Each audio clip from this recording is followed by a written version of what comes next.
Tous les jours, des milliers de personnes se déplacent au Luxembourg pour se rendre au travail, à l'école, visiter des amis, aller faire des courses ou reçoivent des livraisons.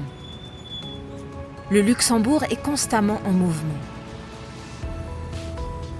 En ville, les habitants disposent souvent d'une très bonne offre de transport public. Le réseau de bus est bien développé, ce qui n'empêche toutefois pas des embouteillages sur les routes. Souvent, des trajets plus courts pour se rendre au travail, à l'école ou dans les magasins peuvent se faire à vélo ou à pied. Les jeunes renoncent-ils de plus en plus à avoir leur propre voiture? De nouvelles offres telles que l'autopartage parviennent-elles à se faire une place? Dans les zones rurales, presque tout le monde se déplace en voiture. Sinon, le voyageur est dépendant des transports en commun. Leur fréquence y est tout à fait différente comparée aux zones urbaines.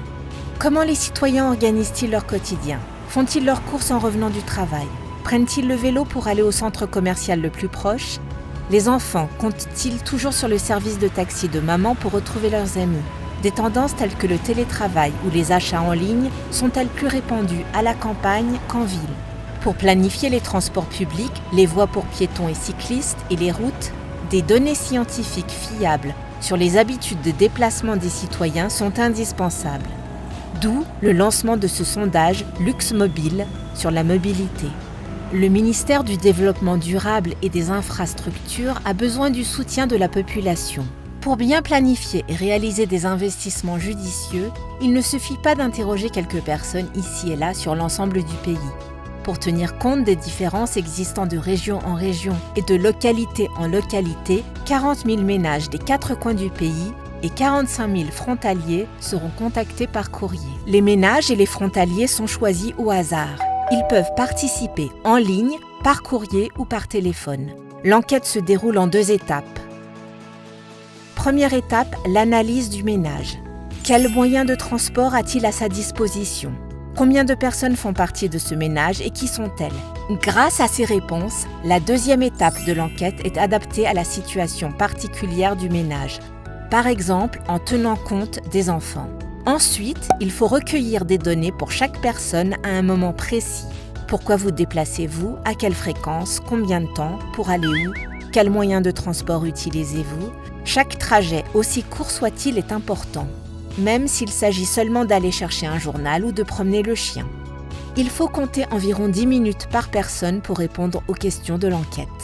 Ensuite, des experts saisissent et analysent les résultats. Au besoin, il faudra encore ajouter des informations importantes pour la planification des transports, telles que la distance à laquelle se trouve l'arrêt le plus proche. Après, toutes les adresses et tous les noms sont effacés.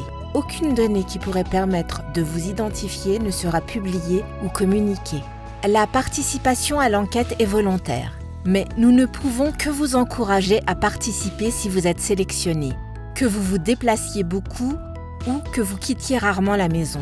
Votre participation nous permet de tenir compte de votre situation et de celle de votre commune.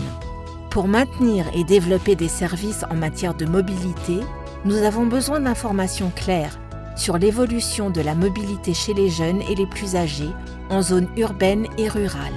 Si vous avez été sélectionné, vous recevrez une invitation de la part du ministère du Développement durable et des infrastructures.